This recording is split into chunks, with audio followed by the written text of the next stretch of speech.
Salam sejahtera bagi kita semua, puji Tuhan. Berjumpa lagi dengan saya, Pendeta Tirsa Tairas, melalui renungan dan doa malam. Saya berharap dan berdoa dimanapun Bapak Ibu Saudara-saudara berada, kiranya tetap mengalami kasih, kebaikan dari Tuhan Allah, sehingga tetap mengalami sukacita, bahkan dalam keadaan sehat, kuat, tetap semangat, dan selalu bersyukur kepada Tuhan. Sebelum kita merenungkan firman Tuhan, mari berdoa. Ya Tuhan Allah, Engkau kekuatan kami. Engkau Allah yang hidup, yang selalu menyertai kami. Keyakinan kami setiap detik hidup kami, selalu ada Tuhan. Tuhan yang senantiasa mengaruniakan kekuatan, kesehatan, dan umur panjang. Tuhan yang menjaga kami setiap saat. Maka di saat ini ketika kami akan beristirahat, kami yakin Tuhan penjagaan penyertaan-Mu yang sempurna terus menjadi bagian dalam kehidupan kami.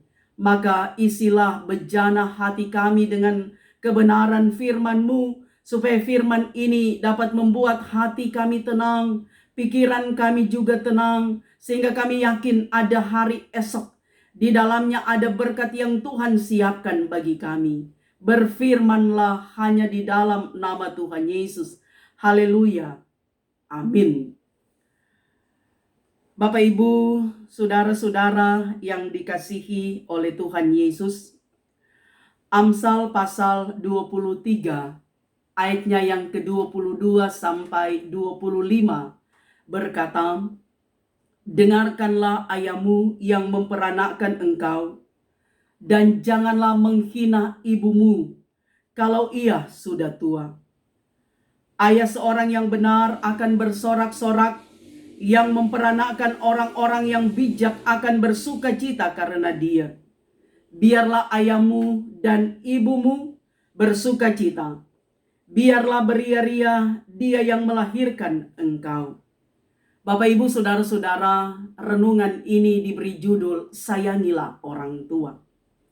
Saudara, kisah ini sangat mengharukan, bahkan membuat banyak orang menangis. Dikisahkan bahwa ada sepasang suami istri yang kaya raya. Mereka baru pulang dari bepergian. Mereka mendapati ruang makan yang besar itu sudah kotor dan tercium bau pesing. Sementara di sudut meja makan nampak ibu tua sedang berusaha keras untuk bisa membersihkan rumah itu. Sang suami marah dan geram. Dengan suara keras dia membentak ibu tua yang adalah ibu dari sang suami ini. Si suami berkata, "Ini pasti ulah ibu kan? Ibu ngompol lagi di lantai ya? Lihat tuh, meja makan kotor dengan makanan yang tercecer. Lantai juga kotor. Waduh, ibu-ibu, ini rumah, gudang atau toilet?" Si istri meredakan amarah sang suami. "Sudahlah Pak, jangan bentak ibu seperti itu. Kasihan ibu kan sudah tua." Suami berkata kepada istrinya, "Tidak bisa begini terus-menerus. Kalau tiba-tiba ada tamu yang datang, apa jadinya? Dengan ruangan yang kotor, dengan meja makan yang kotor, dengan makanan. Dan ini semua adalah ulah ibu." Kemudian si suami dia berkata, "Sebaiknya besok kita bawa ibu ke panti jompo saja. Saya yang akan bawa." Si istri berkata, "Jangan Pak, itu kan ibumu. Masa dibawa ke panti jompo? Itu bikin malu kita keluarga." Namun keputusan suami tidak bisa diganggu gugat.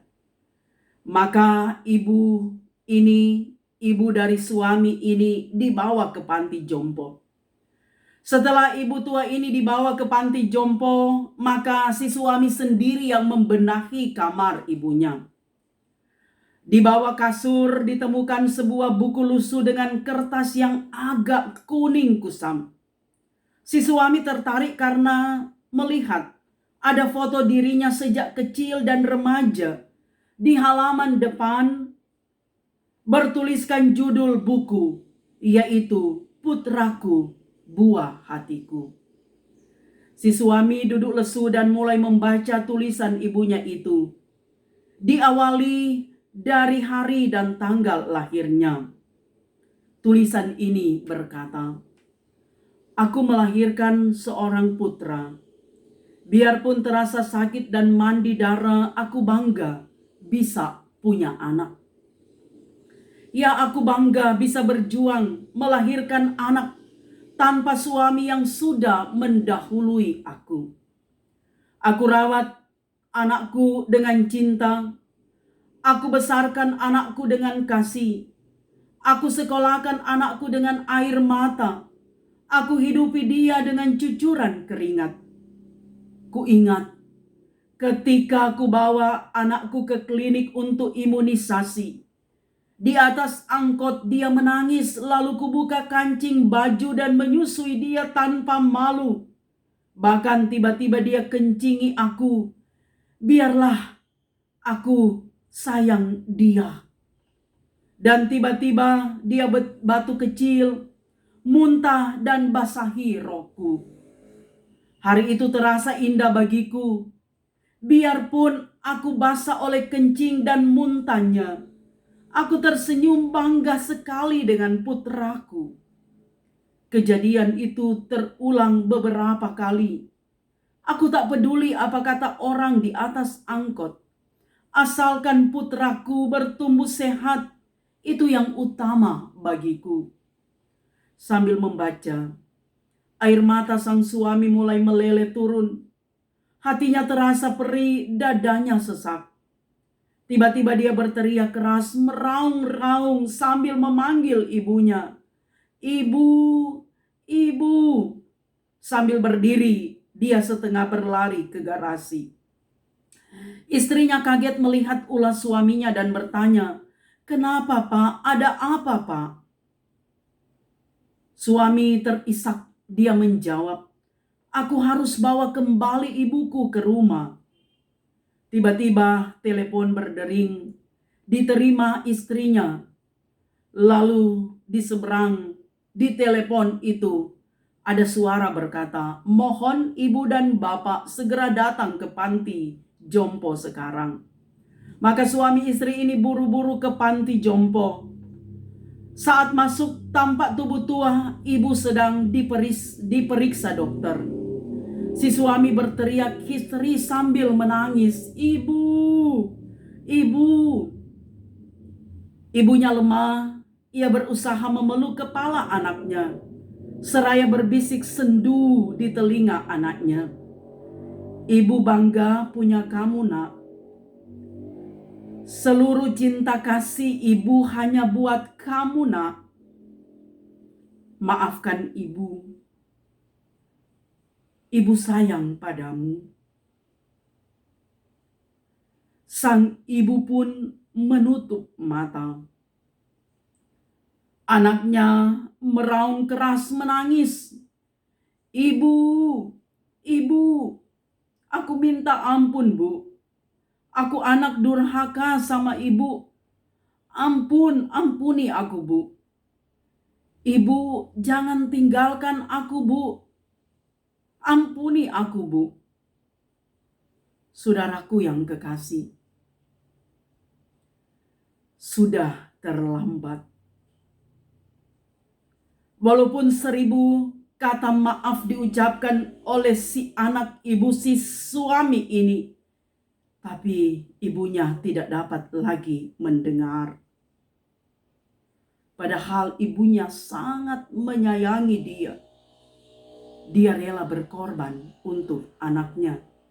Anaknya bisa berhasil bahkan jadi kaya. Tapi dia lupa air susu dibayar dengan air tuba. Saudara, kisah ini sangat mengharukan. Tapi ini semua menyadarkan kita sebagai anak untuk kita menyayangi orang tua kita, menyayangi ibu bapa kita. Masih adakah ibu dan ayahmu di sisimu? Syukurilah semuanya itu. Kasihi dan sayangilah orang tuamu.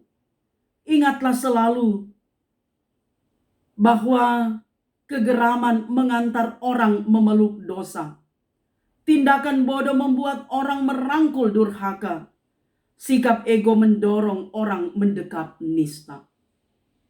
Penyesalan yang terlambat membuat kepedihan hati dan kenangan pahit yang sulit terlupakan. Berpikirlah arif.